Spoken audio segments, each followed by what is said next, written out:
নমস্কার বন্ধুরা, সম্পাদ কিচেনে তোমাদের স্বাগত।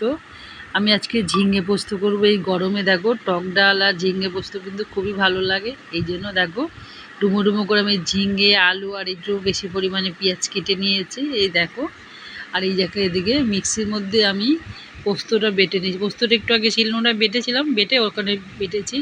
আর তার মধ্যে এই দেখো কড়াইতে তেল দিয়ে তার মধ্যে শুকনো লঙ্কা আর কালো জিরে সম্বাদ দিয়ে একটু বেশি পরিমাণে পেঁয়াজটা দিয়ে দিয়েছি। এই দেখো দিয়ে পেঁয়াজটাকে আমি একটু সামান্য পরিমাণে একটু ভাজা ভাজা করতে থাকবো।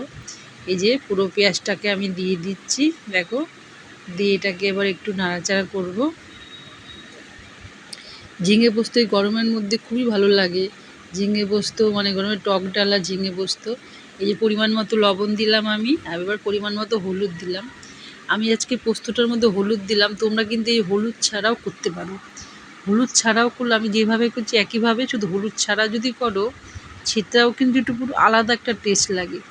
পেঁয়াজটাকে আমি দেখো ভেজে নিলাম, তেলটা একটু বেশি দিয়েছিলাম, তাও দেখো তেলটা অনেকটাই নিয়ে নিল। তাই জন্য আমি পেঁয়াজটা একটু মাঝখানটা ফাঁকা করে আর একটু তেল দিয়ে তেলটা গরম করে নিলাম। এবার এই দেখো ঝিঙে আর আলুটাকে আমি পেঁয়াজটা কিছু পরিমাণ ভাজার পরে ঝিঙে আলুটাকে আমি ভেজে নিলাম। ঝিঙে আলুটাকে দিয়েছি, ওর মধ্যে পরিমাণ মতো একটু হলুদ দিচ্ছি। তো এটাকে দেখো একটু নাড়াচাড়া করছি, বেশ ভালো পরিমাণে নাড়াচাড়া করছি যাতে সব কিছুর মধ্যে মশলাটা লেগে যায়। এবার নাড়াচাড়া করে আমি একটু এটাকে ঢাকনা দিয়ে আটকে রাখলাম।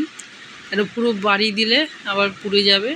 দেখো অনেকটাই পরিমাণে মজে গেছে ঝিঙে আলু আর পেঁয়াজটা একসাথেই বেশ ভালোই মতো হচ্ছে। দেখো অনেকটাই মজে গেছে।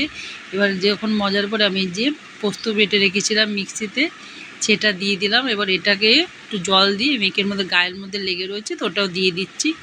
দিয়ে দেখো পোস্তটা এই যে ঝিঙে আলুর সাথে বেশ এরকম খুন্তি দিয়ে বেশ নাড়াচাড়া করে নিচ্ছি যাতে সবগুলোর মধ্যে লাগে। দেখে এটাকে করার পরে এটাকে আমি একটু বেশ সময় ধরে এটাকে একটু কষতে দেবো, ধীরে ধীরে, খুব বাড়ি দেবে না। তারপরে একটু দেখলাম, একটু মুখে চেখে দেখলাম যে একটু লবণটা কম লাগবে, এই জন্য আর একটু লবণ দিলাম। আর পরিমাণ মতো একটু ব্যালেন্সের জন্য চিনিও দিয়ে দিলাম। দেখো দিয়ে আর এটা একটু তো বেশ ভালো করে একটু বেশ কষতে থাকছে। দেখো এই ঝিঙে আলু পোস্ত গরমের মধ্যে টক ডালা ঝিঙে আলু পোস্ত খুবই ভালো লাগে। তারপর লাস্টে একটু কাঁচা মানে লঙ্কা আমি চিড়ে দিয়ে দিলাম। তোর ওপর দিকে সর্ষের তেলও দিতে পারো, আমি দিইনি, ওটা অপশনাল, দিয়ে দিলাম।